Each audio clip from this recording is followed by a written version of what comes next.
When I showed up at the hotel the next night, Kendrick was waiting for me outside. For some reason, I felt like crying when I saw him. I had never had such a feeling in his presence, but it did not feel irrational. He seemed cool, though. We walked together into the hotel, into the restaurant, and told the boss we were there. We had 15 minutes, so we walked as casually as possible through the kitchen and out the side door. Then he erupted. Though he was angrier than I had anticipated, I was exactly right. He wanted to know what I had done, what I had been doing, why I had not called him back. I told him that when I got home, I went to bed and stayed there, sometimes migrating to the recliner, but always half sleeping, always half dreaming. He started to talk loudly at me again about the consequences if we did not act soon, and how I should have contacted the authorities as soon as I got home. I simply did not feel like it. He was not naturally an angry person, and I knew that my nonchalance was frustrating him. He asked me, "Don't you want to get away?" and he started talking to me about living freely and happily again, and the simplicity of it. I told him, of course, and was glad when the 10 minutes of free time were up and we had to go prepare for the stage. When the sun was about to make its appearance again and it was time to part, Kendrick told me to call the authorities as soon as possible and then call him. We had to act quickly or we would have tremendous problems. He made me promise to do what I was told and that he trusted me to do the right thing. Then he spoke more words that went in one ear and out the other. He asked me if I was listening. I said I was, and just thinking about my husband. He told me very loudly at first, but then he lowered his voice, looking around, making sure others had not heard him, that the man was not my husband anymore, nor had he ever really been, and to stop acting foolish. We never really were a couple. This hurt me worse than I had ever expected. Of course, I had always known that, and that he was just another one with plenty of money for both me and Kendrick to share. However, in some way, it did not seem like that anymore, and it cut me like a knife to hear Kendrick say it now. I could feel the pain spreading across my face, and I tried my best to compose it again.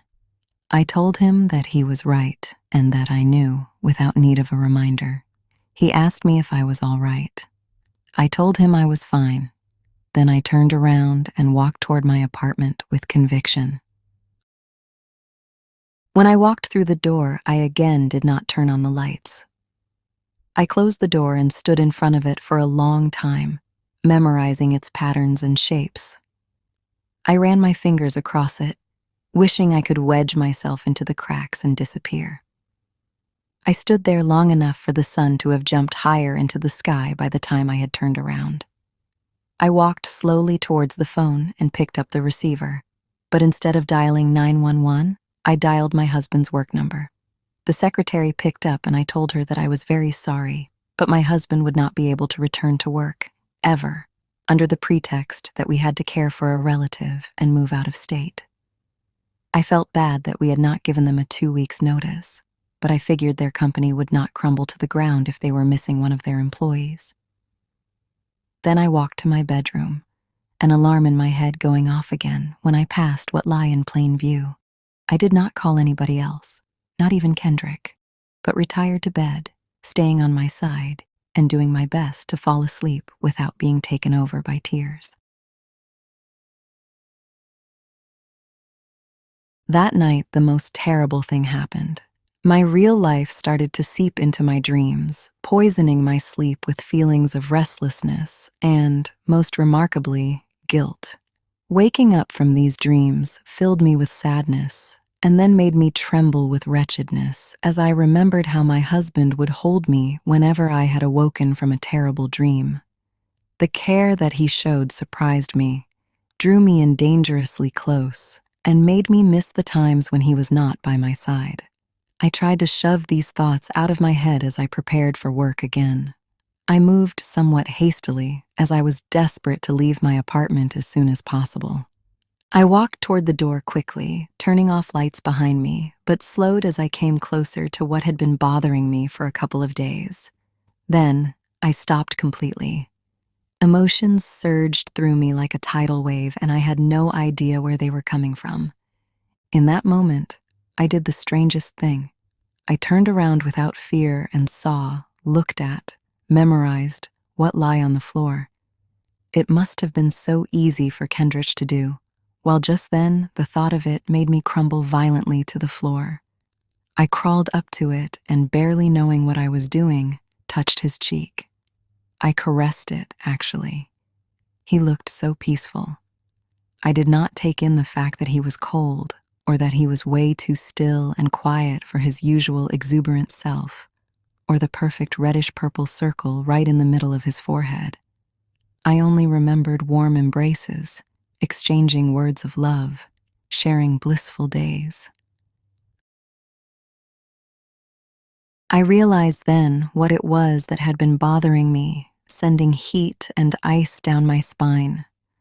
I had loved him. I had meant all the things I had said to him, and I felt sadness at having him taken away from me. Of all of my husbands, I felt especially close to him, and now he was gone, just another one laying in front of me. Yet his memory still held on tight in my head. I embraced the bond between us that kept me holding on to him still. I did not want anything from him, except for his love and kindness and trust, all of which I had gotten plenty of while he was alive.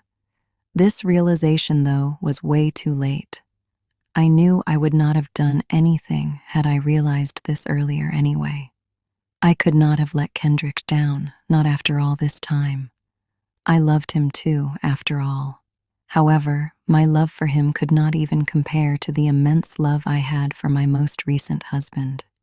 It was all over, though. There was nothing I could do except lie down. I wiped the hot tears from my eyes, stood up, and walked over to my recliner. In my stage dress, I lay down near that open window and opened myself up to my thoughts once again. They came much slower and fewer that time. I guess I didn't have much to think about anymore. I decided that I did not want to be a black widow any longer. I did not want anybody's money, and I certainly did not want to run away with Kendrick before the police found out what happened. I just wanted to lie there and dream about what my life would have been like if I were able to stay with my husband through the rest of it. By then, the sun was disappearing from the view of the city. I let myself disappear along with it and let my pleasant dreams take over. I imagined that he was away at work, soon to return home to me. Perhaps I would pretend to be asleep and let him carry me to bed, while I, fully awake, took in his sweet smell and wished that the moment would last forever. However, until then, all I could do was lie in that spot and listen to the sound of the ticking clock.